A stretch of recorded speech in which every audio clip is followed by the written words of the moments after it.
la vigueta que yo tengo puede soportar esa carga en servicio, porque esta carga se llama carga en servicio, porque obviamente es la carga que se le va a imponer a la vigueta cuando ya está funcionando. Y vamos a verificar si el diseño que le han dado acá, porque fíjense que a nosotros nos imponían ya unas dimensiones de vigueta de acero, etcétera, es correcto o no es correcto. Es decir, vamos a ver si esa vigueta con esas dimensiones puede soportar esta carga o no puede soportar esta carga. Pero no olvidemos que aquí ya se asume que entre la vigueta y la losa de hormigón va a haber una correcta adherencia, entonces ambas van a trabajar en conjunto, es decir, como una viga compuesta. Entonces vamos a ver cómo se hace esto cuando ya la vigueta, porque no siempre se logra, digamos. En algunas ocasiones nomás se puede lograr que sea dado de esta manera. Aquí vamos a suponer que sí va a ser dado y sí van a trabajar en conjunto. Y entonces vamos a aprender cómo es que se calcula la capacidad de una viga compuesta, es decir, una viga cuya vigueta de acero o metálica está trabajando en conjunto con la losa de concreto reforzado que está soportando, digamos, ¿no? Entonces veamos cómo se desarrolla. Primero, hacemos los controles que nosotros conocemos. Control por flexión, el primero, ¿no? Sabemos obviamente que para el control por flexión, esta es la fórmula, ¿no? Coeficiente de mayoración multiplicado por el momento máximo igual a 0,9 el momento resistente. Esto de acá es el momento resistente, siempre. Que nosotros lo conocíamos como, el momento resistente nosotros lo conocíamos como el producto entre la tensión de fluencia multiplicado por el momento plástico o el módulo plástico. Eso a mí me da el momento resistente. Eso yo utilizaba esta fórmula cuando se trata de una viga de acero sola, digamos, por ejemplo aquí, ¿no? Cuando todavía no había colaboración alguna, pues aquí directamente ya yo utilizo esta fórmula. Sin embargo, cuando ya hay colaboración entre la losa de concreto reforzado y la viga de metálica, ya no puedo directamente aplicar esta fórmula de acá, porque tengo que considerar ya la capacidad o la resistencia que opone el concreto, ¿no? Es decir, la aportación de resistencia que me va a proporcionar esto de acá. Entonces, yo digo que ese directamente va a ser el momento resistente. Vamos a ver cómo se determina este momento resistente para este caso. Bien, coeficiente de mayoración, como conocen nomás, 1,2 carga muerta más 1,6 carga viva sobre carga muerta más carga viva, ¿no? Acá ustedes tienen los dos tipos de carga muerta y carga viva. Momento máximo, viga simplemente apoyada, ya vimos que es Q por L cuadrado sobre 8, ¿no? Ahora, momento resistente. ¿Cómo se determina este momento resistente interno? Pues a continuación tengo que usar los diagramas de tensiones que se producen. Obviamente yo sé que en cualquier elemento sometido a flexión, en este caso las vigas, obviamente principalmente, eh, tienen dos partes. Es decir, cuando un elemento está sometido a un momento flexionante, momento flector, digamos, en su interior ese elemento, momento máximo, vamos a poner acá, en su interior, la sección transversal de ese elemento desarrolla dos tipos de tensiones, que son las tensiones de tracción y las tensiones de compresión. Esas tensiones están divididas o tienen su límite en algo que se conoce como línea neutra. La línea neutra es la línea que tiene dos principales características. Para empezar, esa línea neutra es la línea donde las tensiones son cero, es decir, no hay tensiones en esa línea neutra. Esa línea neutra corta obviamente a la sección, no hay tensiones y otra principal característica es que en esa línea neutra las tensiones pasan de ser positivas, es decir, de tracción, a negativa o de compresión, digamos. Que si ustedes se acuerdan que si el momento es positivo, las tensiones de tracción están abajo de la línea neutra y las de compresión están arriba de la línea neutra, ¿no? Que si el momento negativo, eso nosotros lo observamos por el diagrama, las tensiones de tracción están arriba y las tensiones de compresión están abajo, ¿no? No olviden que una tracción es un estiramiento del elemento, o sea, cuando el elemento tiene que estirarse, y una compresión es un aplastamiento del elemento, ¿no? El elemento tiende a disminuir de longitud. Eso significa tracción y compresión. Eso tienen que tener bien en cuenta, ¿no? Entonces, en este caso, momento positivo, obviamente, viga simplemente apoyada. El diagrama de momento aquí es positivo. Las tensiones de compresión, obviamente, están arriba y la de tracción abajo, ¿no? Quiere decir que la viga metálica va a tener que tomar todas las tensiones de tracción y el concreto reforzado todas las tensiones de compresión, ¿no? Y va a ayudar a la compresión. Y obviamente se tiene que dar así. ¿Por qué? Porque el hormigón es un material que tiene alta resistencia a la compresión, o sea, le gusta que lo compriman, pero tiene poca o casi nula resistencia a la tracción. Por eso es que en la parte traccionada del hormigón se tiene que colocar fierro, digamos. Se tiene que colocar los fierros estos, las barras de acero, para resistir esas tensiones de tracción que se van a dar. Pero ese sí resiste compresiones, ¿no? Tiene una buena resistencia a la compresión. Ahora, nuestro gran dilema aquí, nuestra gran incógnita aquí va a ser dónde cae esta línea neutra, dónde corta esa línea neutra, porque esa línea neutra puede estar cortando, acá lo vamos a poner, puede estar cortando acá más arriba,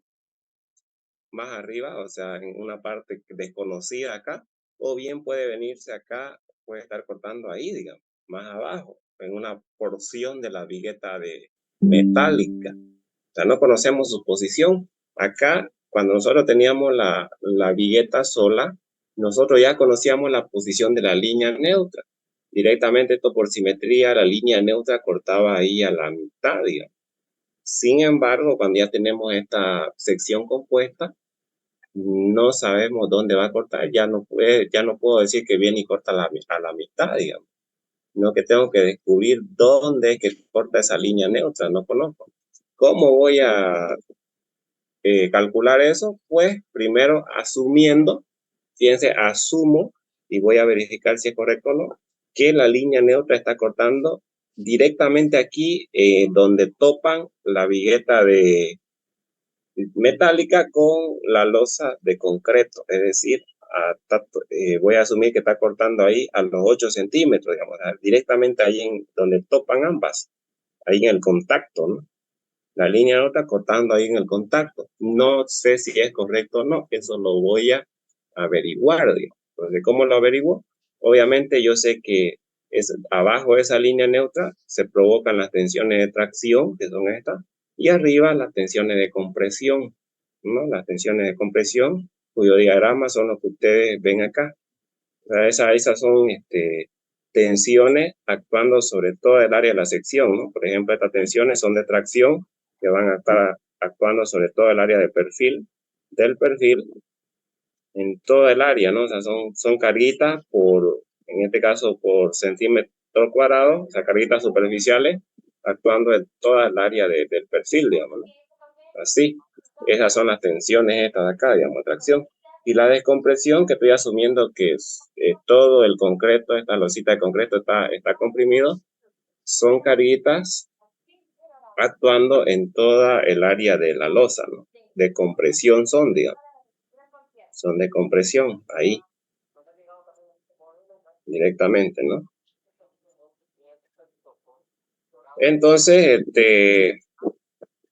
a continuación, lo que yo voy a hacer es calcular la resultante de ambas tensiones, la resultante de las tensiones de tracción que cae o aplica en el centro y la resultante de las tensiones de compresión, ¿no? Una fuerza resultante de ambos diagramas de tensiones. Para calcular esa fuerza resultante, lo único que yo tengo que hacer es multiplicar la tensión, la tensión, la altura de tensión máxima, que en este caso para para la viga metálica es Fy o tensión de fluencia, y la altura acá, la altura de tensión máxima para la de compresión, que corresponden a las tensiones que está tomando el concreto, es directamente 0,85 FCK, donde FCK es la resistencia máxima a los 28 días del hormigón, ¿no? Eso significa FSK, ¿no?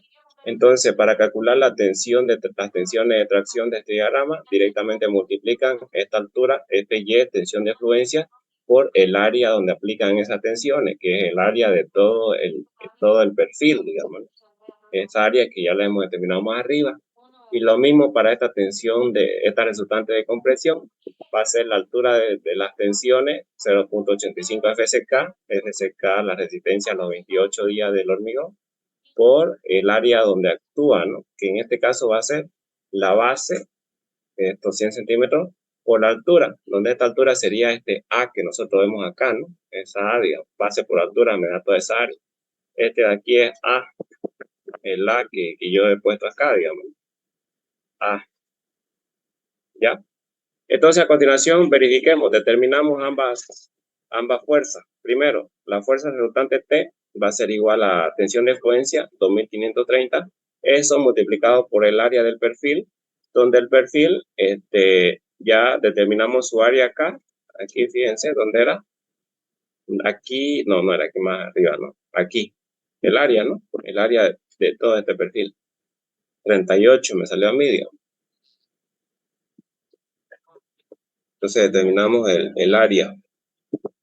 Multiplicamos esa tensión de fluencia, 2530 para el acero, ya saben, por 38 y me da este valor de la resultante de tracción.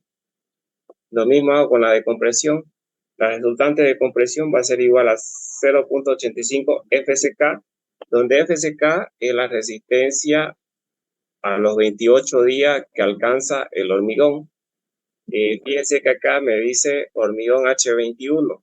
El hormigón que se tiene que utilizar aquí es un H21. Eso quiere decir un hormigón con resistencia 21 megapascal o 210 kilos por centímetro cuadrado. Pueden haber hormigón de mayor resistencia como el H25, por ejemplo, que quiere decir hormigón de resistencia a 25 megapascales o 250 kilos por centímetro cuadrado. Eso ustedes lo aprenden a más detalle, esto que tiene que ver con hormigón, o bien en tecnología del hormigón, o también en hormigón armado 1, digamos, ¿no? Pero básicamente aquí lo que nosotros tenemos es un hormigón de resistencia a 210 kilos por centímetro cuadrado. Si ahí dice H25, quiere decir hormigón de resistencia de 25 megapascal o 250 kilos por centímetro cuadrado, ¿no? Es ese FCK que tenemos que colocar aquí por el área que va a ser 100 por 8 centímetros, ¿no? Los 8 que nosotros hemos puesto acá. Y me da este valor de aquí, 142.800. A continuación, lo que yo tengo que verificar aquí es que se cumpla el equilibrio horizontal. Es decir, internamente aquí tiene que haber un equilibrio horizontal. ¿Qué quiere decir eso? Que la sumatoria de fuerzas horizontales tiene que ser igual a 0. O básicamente se tiene que cumplir que la fuerza de tracción, para que exista el equilibrio interno, tiene que ser igual a la fuerza de compresión, ¿no? Eso tiene que cumplirse. Sin embargo, si yo observo aquí, fíjense que no se está cumpliendo el equilibrio interno. ¿Por qué? Porque me está saliendo que la fuerza de compresión es mayor a la fuerza de tracción, ¿no? Entonces, ¿eso qué quiere decir? Que fíjense que yo asumí que la línea neutra estaba cortando aquí. Sin embargo, al salirme que esta fuerza es mayor a la de acá, quiere decir que aquí el área tiene que disminuir. Y entonces, si el área tiene que disminuir, esta altura tiene que ser menor, obviamente. Entonces, eso quiere decir que esta línea neutra no está cortando ahí, obviamente, porque ese es lo que yo asumí nomás, sino que tiene que desplazarse más arriba. Tiene que desplazarse más arriba, ¿para qué? Para que esta altura disminuya y por consiguiente disminuya el área. Y de esa manera va a disminuir, obviamente, el valor de la fuerza hasta llegar a tener este valor de acá. Es decir, siempre, ustedes pueden anotarse ahí, siempre que les salga a ustedes que la fuerza de compresión, asumiendo esto, ¿no?, es mayor a la fuerza de tracción, quiere decir que la línea neutra va a caer arriba o cortando la losa de concreto arriba. Línea neutra arriba. Es decir, línea neutra arriba. Corta arriba, sí o sí. Pero si le sale a usted que la fuerza de tracción es la que es mayor a la de compresión, quiere decir que la línea neutra va a caer abajo o cortando la vigueta de acero. Es decir, en este caso ya la línea neutra caería aquí abajo, digamos, aquí abajo, si sucede este segundo caso de acá. Sin embargo, a nosotros casi siempre, o por no decir en el 100% de las veces, va a suceder lo que yo les estoy contando aquí arriba, que la fuerza de compresión sea mayor a la tracción. Entonces, en ese caso, la línea neutra hay que disminuir esta altura y la línea neutra va a caer cortando a la losa de concreto, más arribita. Entonces, calculamos cuánto vale esa A de ahí, digamos. Es decir, cuánto vale la posición del eje neutro, cuánto vale A, ¿no? ¿Y cómo hacemos eso? Pues haciendo que se cumpla esta igualación, que la tracción sea igual a la compresión, entonces reemplazamos, ¿no? Y es lo que tenemos nosotros acá.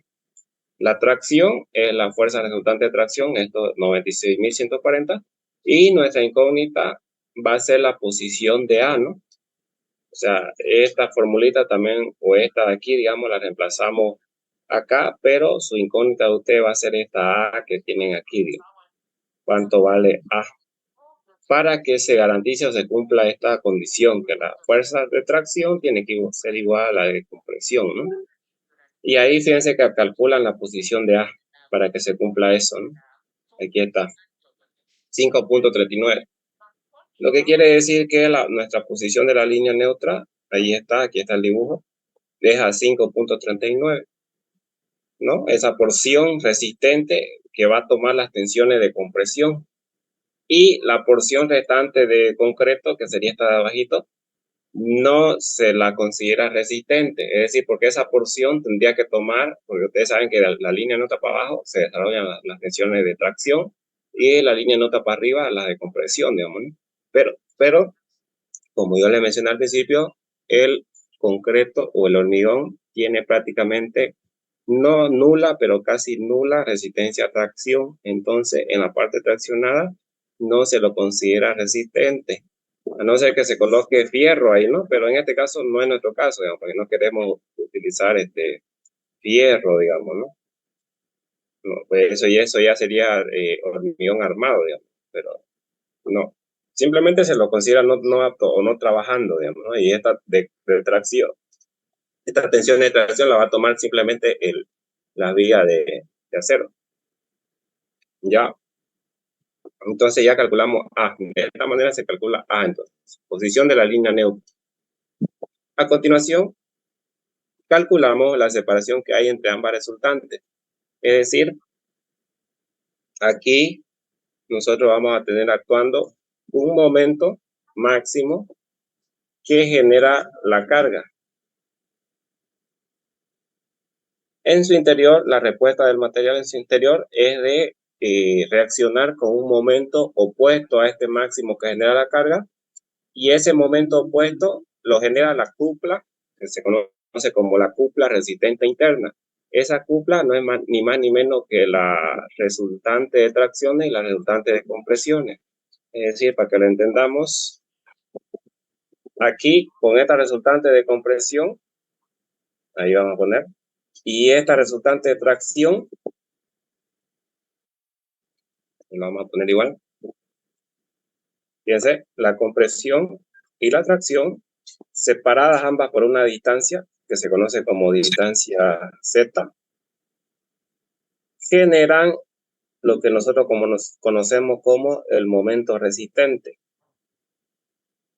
Es la respuesta interna del material que se opone al momento máximo que está generado por la carga Q, ¿no? Entonces, este momento resistente es la respuesta interna, que no es ni más ni menos que dado por la resultante de tracción y la resultante de compresión. Se lo conoce como cúpula interna resistente. ¿no? Y a este Z se lo conoce como distancia o separación del par resistente interno. Este es un concepto importante porque desde hormigón 1 ustedes van a usar siempre este concepto de momento resistente interno, ¿no? Y entonces, fíjense, tengo que determinar a continuación el brazo que hay entre ambas resultantes, este Z que ustedes ven acá, ¿no? ¿Y cómo se determina? Pues de esta manera. Para empezar, esta resultante T cae a la mitad, ¿no? ¿A la mitad de qué? De la altura del perfil, digamos. O sea, estamos hablando de 20 sobre 2, que sería 10, ¿no? Cae en el centro de 10, la mitad de 20.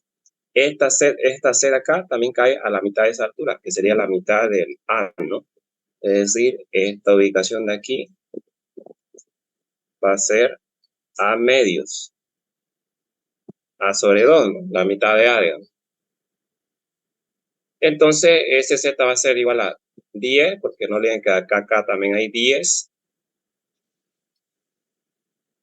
20 sobre 2, 10, más estos 2.61 que hay aquí, más la mitad de A, ¿no? No olviden que esa C cae a la mitad de A. 5.39 sobre 2, por eso es que sale de 5.39 sobre 2. Y el valor de Z me da esto. Fíjense, entonces Z, el brazo del par interno resistente, es de 15,305. Entonces, a continuación ya puedo calcular el momento resistente. Puede ser calculado como esta resultante por Z. Esta es una cupla, ¿no? Una cupla es un par de fuerzas de sentido opuesto, pero que me da como resultado un momento, en este caso el momento resistente. Eso es una cupla, ¿no? Si ustedes se acuerdan de ISO 1, eso es una cupla. Un par de fuerzas con sentido opuesto de igual magnitud, porque aquí C es igual a T, son iguales, digamos, pero de sentido opuesto y que da como resultado un giro o un momento, digamos, en este caso el momento resistente, ¿no? Entonces va a ser C por Z, esta resultante por Z o T por Z. Cualquiera pueden utilizar, en todo caso ambas tienen este valor de aquí, ¿no? 96.140 por la igualdad que hemos provocado aquí, digamos, para el equilibrio interno que tiene que existir. Entonces va a ser 96.140 por ese brazo Z me da el momento resistente interno. Ese es el momento resistente desarrollado por ambos materiales. Obtenido ese momento resistente, a continuación aplicamos la fórmula que conocemos, ¿no? Esta de acá. Coeficiente de mayoración es este. Y ya lo hemos determinado ahí. Momento máximo, Q por L cuadrado sobre 8, L es 6 metros o 600 centímetros. Es igual a 0.9 el momento resistente, ¿no? El momento resistente es este. Y de ahí la gran incógnita va a ser Q. ¿Cuánto vale la carga 1? La Q1. Para controlar la flexión, digamos. Control por flexión. Y me sale ese valor, fíjense. 21.54. Bien, entonces de esta manera es como se controla la capacidad por flexión cuando nosotros tengamos ejercicio de viga compuesta, ¿ya? O sea, sí, ¿no? Primero, nuestra gran incógnita va a ser determinar la posición de la línea neutra. Utilizamos la fuerza en tracción resultante y la en compresión. Calculamos ambas y vemos dónde cae la línea neutra, ¿no? Si C es mayor a T, la línea neutra va a cortar la losa, así como ustedes vieron acá. Si sucede al revés, quiere decir que va a cortar la vigueta, pero eso es imposible, casi imposible que suceda, ¿no? Eso debido a que esa losa es de gran tamaño, de 1 metro prácticamente acá de base, entonces generalmente hay que quitarle un poco de altura a esta losita de acá y eso es lo que se quiere lograr, digamos, ¿no? Lo que casi siempre sucede, como aquí. Determinan el momento resistente y aplican la fórmula ya conocida y determina la Q1. Vamos con el siguiente control, control por corte. Y por corte no hay misterio, ¿no? Directamente la porción que va a tomar el corte es la porción del alma de aquí, de la vieta. La losa acá de concreto no aporta prácticamente nada al corte, ya, esta de acá. Es decir, por corte no se logra un aumento de resistencia. Por flexión sí, ¿no? Por flexión sí, pero por corte no, ¿no? Es la que necesita eso. Lo calculamos como conocemos. Vamos ahora por deformación. Por deformación sí se logra, sí se logra un aumento de resistencia, ¿ya? Y entonces vamos a ver cómo es que se determina. Primero, nuestra gran interrogante va a ser calcular la inercia. ¿Por qué? Porque obviamente acá tenemos dos materiales que son concreto reforzado, hormigón armado y acero. Entonces son dos tipos de materiales diferentes, resistencia diferente, características diferentes, etcétera. Sin embargo, para calcular las deformaciones, nosotros tenemos algo que conocemos como inercia carga. Para esta inercia, o la fórmula que ocupamos para esa inercia, nosotros utilizamos la fórmula que abarcan la teoría o las teorías o las hipótesis que nosotros hemos conocido en resistencia a materiales 1, es decir, que el material es homogéneo, que el material es isótropo, que el material tiene la misma característica en todas sus direcciones, etc. Sin embargo, aquí al tener dos tipos de materiales, no estamos cumpliendo con esas teorías. O sea, aquí el material no es homogéneo, no es isótropo y no tiene la misma característica en todas sus direcciones. ¿Por qué? Porque son diferentes. El hormigón es diferente al acero. Sus resistencias son diferentes, sus pesos específicos son diferentes. Entonces, no cumplimos con eso. Sin embargo, lo que hacemos es un artificio, que en este caso es la de transformar la sección real, hormigón acero, a una sección equivalente, ¿no? Para ello utilizamos un coeficiente de transformación. Ese coeficiente de transformación nosotros lo conocemos como N, que no es más que la diferencia entre módulos elásticos, ¿no?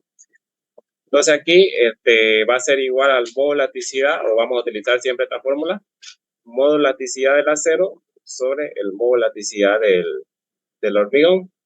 Modo elasticidad del acero es 2.1 por 10 a la 6.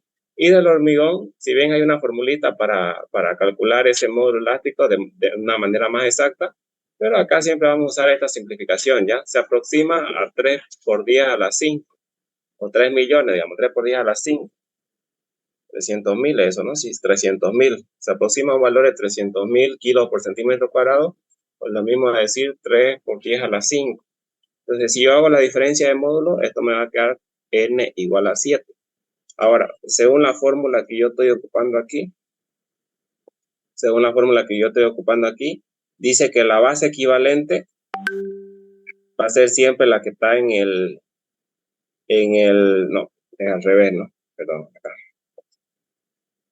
Dice que la base, para transformar esto, la base del denominador, para transformar esto, en este caso la del hormigón, va a ser siempre equivalente a la base del numerador,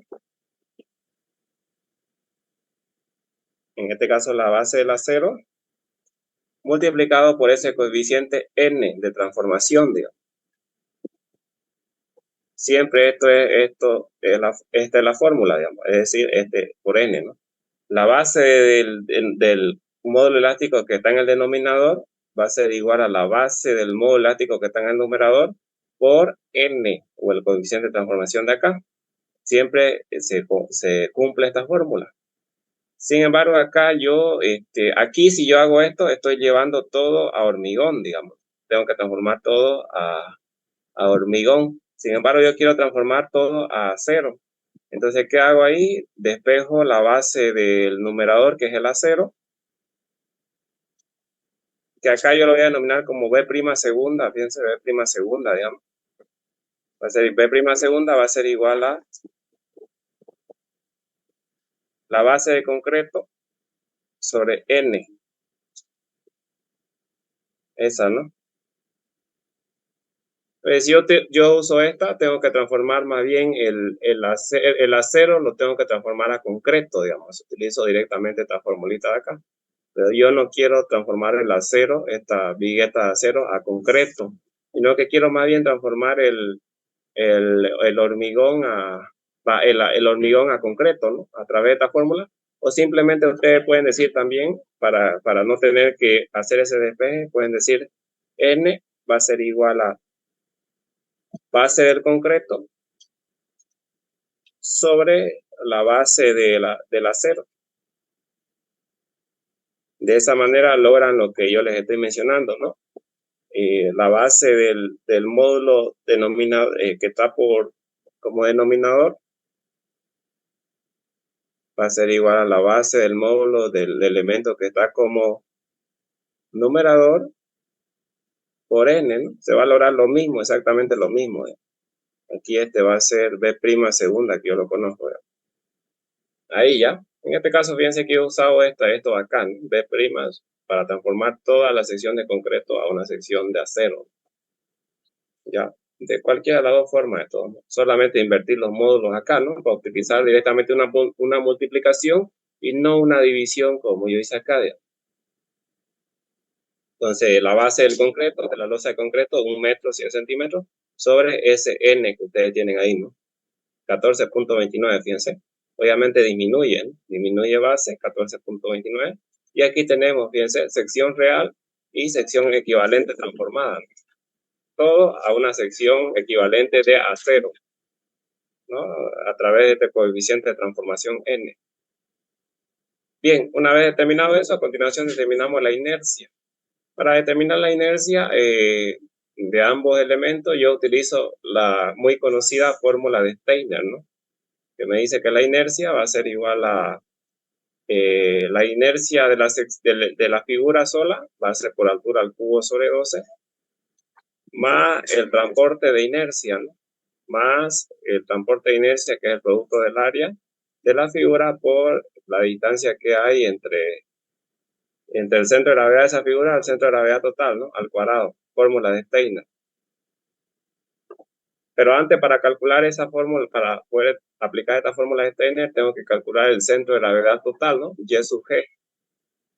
Que ustedes, aplicando esta fórmula, la calculan, esta Y sub g va a ser igual al producto entre el área de la figura que estoy analizando, en este caso son estas figuras de acá y estas figuras de aquí, multiplicado por la distancia que hay del centro de gravedad de esa figura hasta un eje dado, digamos, o un nivel dado, que yo en este caso lo voy a tomar desde aquí, el nivel 0, para contar esa distancia, para que esta Y sub g me dé desde el baricentro hasta ahí. Ustedes pueden contarlo desde abajo, digamos, como les sea más cómodo, dividido entre la sumatoria del área total, ¿no? Y entonces, con estas dos fórmulas, yo voy a hacer el cálculo y aplico esta tablita que ustedes la conocen seguramente, que va a ser igual. Aquí tenemos el componente de la figura que estamos analizando, tenemos el área, tenemos esa Y que yo les digo, desde el centro de la figura hasta un eje o un nivel dado. Yo lo estoy utilizando hasta aquí, hasta este nivel, desde acá, digamos. Y tenemos el producto de ambos, ¿no? Área por Y, digamos. Y luego con eso ya saco el centro de gravedad, esto es esto, ¿no? Esto de aquí. Y luego ya el DI, que no es más que decir, si ustedes se acuerdan, es igual a decir Y sub G menos el Y de la figurita, ¿no? Y luego aplicando la fórmula de Steiner ya obtengo la inercia total, ¿no? Y aplicamos, a ver, el área. El área de esta figurita va a ser base por altura 1429 por los 5.39 de altura que está acá. Entonces me va a dar eso, que seguramente es mayor a esto, que ahí van a arreglar, ya no es 19.68, ¿no? El 14.29 por 5.39 no es 19.68, es otro valor, ahí ustedes lo arreglan ya. Y para esta losa va a ser la mitad de 5.39, ¿no? Yo lo estoy midiendo hasta aquí, digamos, porque mi nivel yo lo puse acá. Ustedes pueden ponerlo aquí abajo, eso ya depende cómo les sea más cómodo. 2.7, la mitad de 5.39, aproximadamente 2.7. A por Y, el producto de estos dos, ¿no? Me da esto. La inercia, base por altura al cubo sobre 12, me da esto. DI no es más que decir, pero primero, antes de calcular el DI, tengo que calcular el Y sub G, ¿no? Es decir, el centro de gravedad. Entonces, hasta aquí podemos hacer de manera inicial y luego vamos con el perfil. El área del perfil de todo esto es 38, ¿no? Que ya lo habíamos calculado arriba, digamos. El Y va a ser igual a 18, es decir, desde su centro, aquí hay 10, no se olviden, esto es 10, la mitad, ¿no? El centro está en la mitad. Más, acá también hay 10, más 2.61, más 5.39, seguramente les da 18 centímetros. El producto de ambos me da este valor, 684. Y ya una vez determinada, también puedo determinar la inercia que es esta de acá, que ya yo la había determinado aquí, ¿no? ¿Dónde estaba determinada la inercia? Por acá. Cuando determinamos la inercia del perfil, esta, ¿no? Ahí ya hemos determinado, no es necesario volver a determinarlo.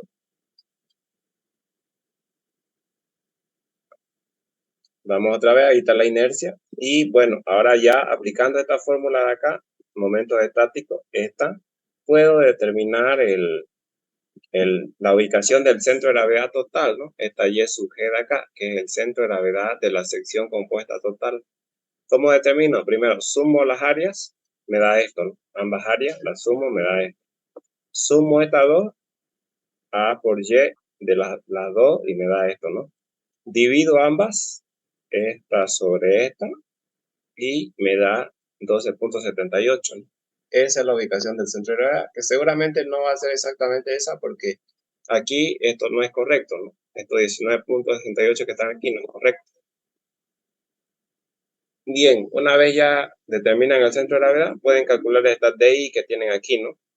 No es más que esa Y sub G en valor absoluto, ¿no? Aquí no nos interesa el signo, digamos, esto es en valor absoluto. Quiere decir que si sale negativo, ustedes lo colocan con positivo, ¿no?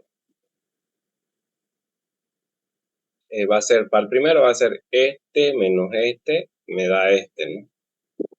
Este menos este, me da esto, ¿no? Una vez ya calculado el DI, proceden a aplicar esta fórmula, ¿no? Es decir, para el primero, para la losa va a ser esta inercia más el área, que es esta, multiplicado por esta al cuadrado y le va a dar esto. Esta tablita que ustedes han aprendido a hacerla seguramente. Y lo mismo para el perfil, ¿no? Esta inercia más el área multiplicado por esta de aquí al cuadrado y me da esto, ¿no? No fue más. Y una vez obtengo ahí ambas inercias, las sumo y ya tengo la inercia del elemento total, ¿no? Que me da este valor. Con esa inercia ya puedo aplicar la fórmula de deformación, ¿no? 5 sobre 384 por la carga, la longitud 600 sobre el módulo elástico por esa inercia que he calculado acá. Eso va a ser igual a L sobre 360, ¿no? Y de ahí calculan un Q3, la capacidad por deformación, ¿no? Entonces, fíjense, hemos calculado la capacidad por flexión de la sección compuesta de esta manera. Aquí está la capacidad por flexión, capacidad por corte, capacidad por deformación, así de esta manera. Y ya tengo que adoptar cuál es la capacidad máxima de carga. Ya saben que ustedes que de esas tres tienen que adoptar la menor, ¿no es cierto? Como Qmax o capacidad máxima. En este caso es esta, ¿no? Esta de aquí. Capacidad de carga va a ser esa. Ya tengo entonces la carga máxima que va a poder resistir esta sección compuesta. Y la carga que le va a aplicar la estructura ya estimada o evaluada, digamos, con carga muerta y carga viva, yo había determinado que es esta de aquí, 7.25. Entonces ambas las comparo y verifico si esa sección compuesta va a ser capaz de resistir la carga que le va a imponer la estructura cuando ella esté trabajando o no. Y en este caso veo que cumple, es capaz de resistir, ¿no? La carga máxima que soporta la sección compuesta es esta. Y la carga que le va a imponer la estructura es esta 7.25 que ha sido evaluada como ustedes han visto arriba. Entonces cumple, quiere decir que esa sección va a ser lo suficientemente capaz como para resistir tanto la carga muerta, los pesos de la propia estructura, como la carga viva debido al uso de la estructura que se le va a imponer. Cumple. Ok. Pero, como yo le decía a ustedes, para lograr, digamos, que se materialice ese trabajo en conjunto de la losa con la viga de acero o metálica, hay que colocar unos conectores que son los que van a dar esa adherencia, así como ustedes ven acá, que es capaz de lograr ese trabajo en conjunto. Pero si no se logra esa adherencia, no se puede realizar o no se puede decir que ambas van a trabajar en conjunto para tomar la carga. Y por consiguiente, el perfil simplemente va a trabajar solo, ¿no?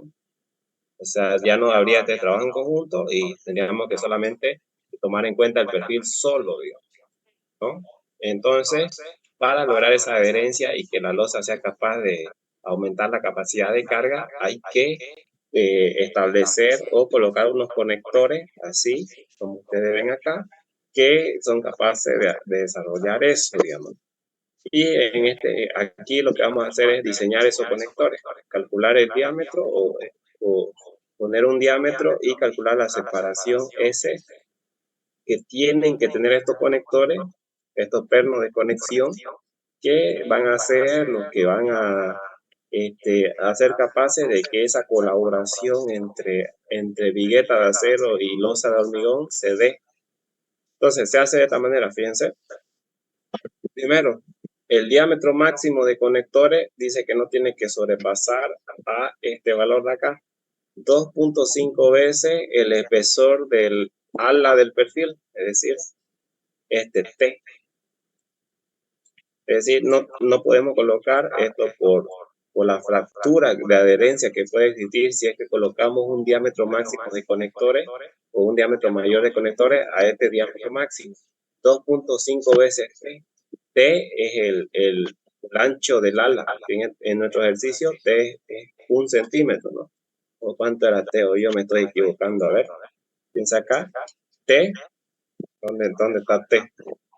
Está aquí, ¿no? 1 centímetro de T, ¿es correcto o no es correcto? Es correcto, ¿no? A ver, sí, 1 centímetro. Así es el ancho del ala. Ese es T. Entonces yo digo que mi diámetro máximo de conectores es 2.5 veces T, 1 centímetro, ¿no? Entonces no puedo colocar un conector cuyo diámetro sea mayor a este, porque si no voy a tener graves consecuencias en la falla en cuanto a la fractura o al rompimiento de la adherencia que puede haber ahí. Entonces, como máximo es. Y a continuación lo que yo voy a hacer es darme un diámetro. Y vamos a decir que ya sea por cuestiones de que tenemos solamente ese diámetro o que solamente hay disponible ese diámetro.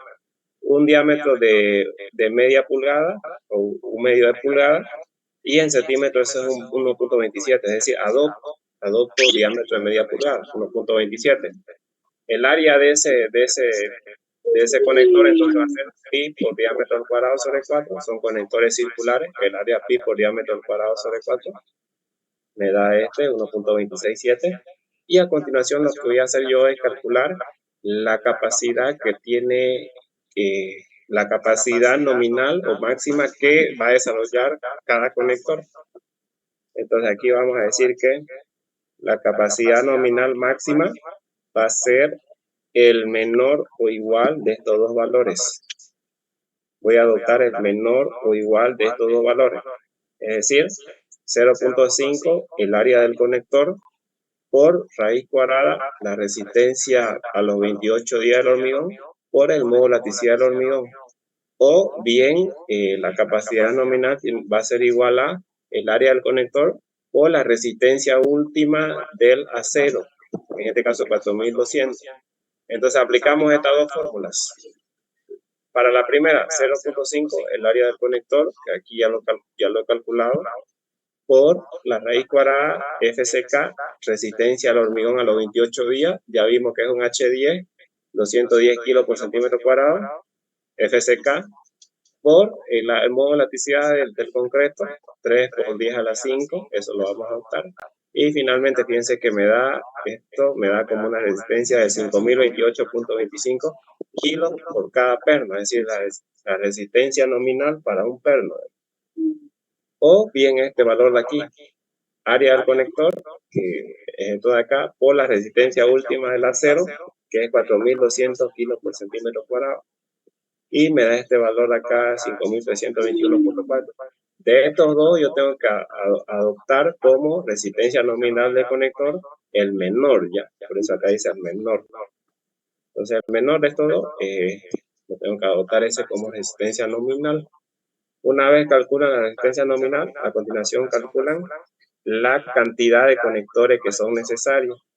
Entonces, fíjense que la fuerza que va a tratar de romper esa adherencia o esa conexión entre viga y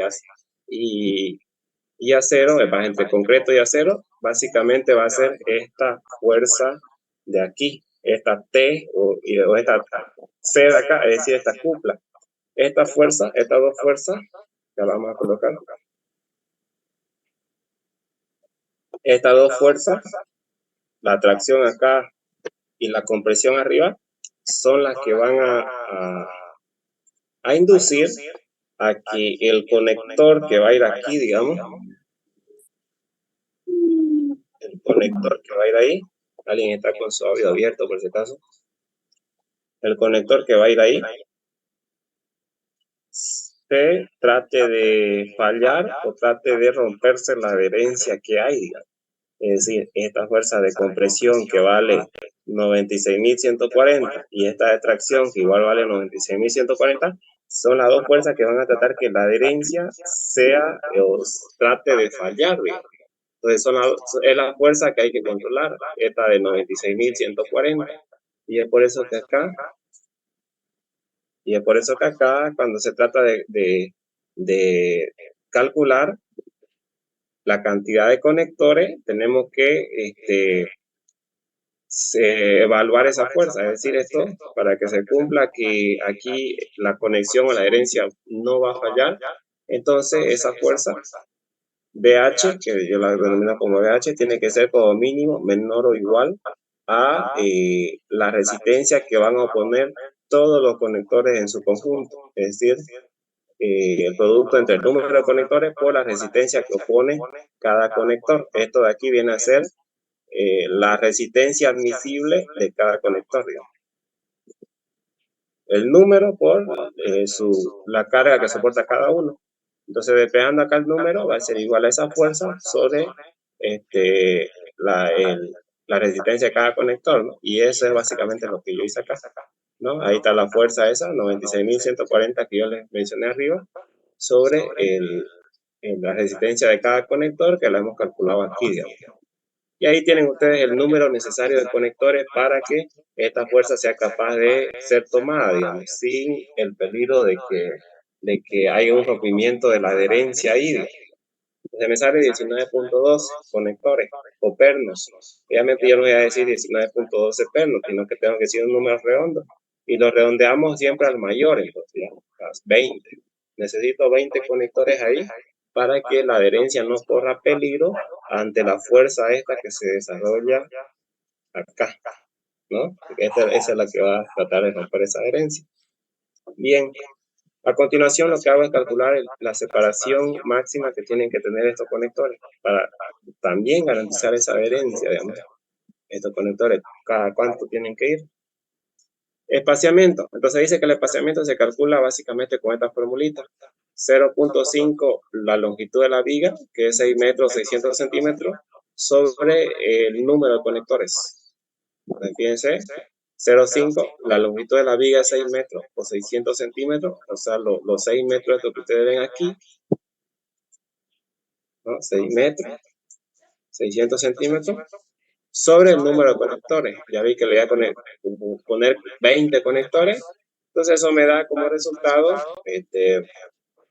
15 centímetros. ¿Y eso por qué se da? Porque esos conectores generalmente se prefiere que vayan todos distribuidos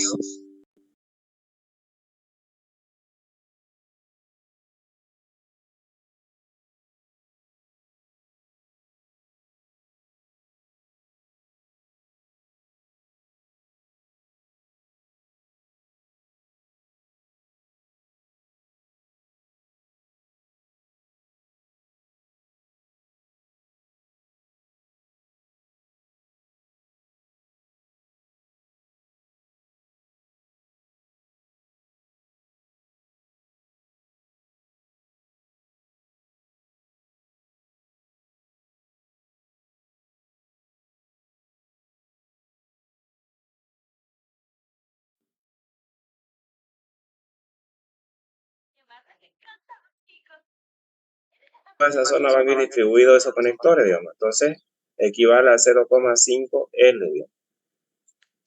Por eso es que cuando ustedes L, la longitud de la viga, ustedes despejan N y les queda, digamos, eso, ¿no? Les queda 0,5 L sobre S. No, sobre el no. Aquí lo que quiero es S, ¿no? Lo que quiero es la separación, entonces aquí sería sobre el número, ¿no? Es de ahí donde sale esto de acá que ustedes están pudiendo observar aquí, ¿no? 0,5L sobre el número 15. Es decir, que eso van a ir cada 15 centímetros en una longitud correspondiente a 300 centímetros o 0,5L, digamos, un 50% de la longitud, digamos, cada 15. Pero esa separación, para que se garantice la adherencia, tenemos que verificar que estén comprendidos entre un espaciamiento mínimo y un espaciamiento máximo. El espaciamiento mínimo es 6 veces D. D es el diámetro de los conectores, que lo hemos adoptado aquí, 1,27 centímetros. Entonces, esta es la separación mínima. No puedo colocar una separación menor a esta. Si aquí me sale separación menor a esta, pues adopto como separación esta de acá. Espaciamiento máximo. El espaciamiento máximo dice que va a ser a 8 veces el diámetro el espesor de la losa. 8 veces D', que es el espesor de la losa. Es decir, este espesor de aquí. 8 centímetros. 8 veces el espesor de la losa. Ese como diámetro, como separación máxima. 64. Entonces, el valor que yo calculé aquí dice que está correcto porque está entre ambos rangos. Es decir, entre 7,62 como separación mínima y 64 como separación máxima. Si aquí a mí me sale un valor menor a la mínima, adopto como separación la mínima. Si aquí me sale una separación mayor a la máxima, adopto como separación la máxima. Es decir, en ningún caso puede ser menor a esta ni mayor a esta. ¿Ya? Eso para que se garantice la adherencia, para que esa sección compuesta se desarrolle, porque en todo caso no se puede garantizar la adherencia. ¿Ya? Entonces, eso sería todo. Si ustedes tienen alguna consulta, alguna pregunta, háganla. Si es que no tienen, vamos a pasar a la asistencia. ¿Ya? Entonces, este ha sido el tema de secciones compuestas o vigas compuestas. Y se desarrolla tal cual yo lo he hecho acá. Bien, entonces si no hay duda, no hay pregunta, voy a pasar a tomar la asistencia. Espérenme un ratito,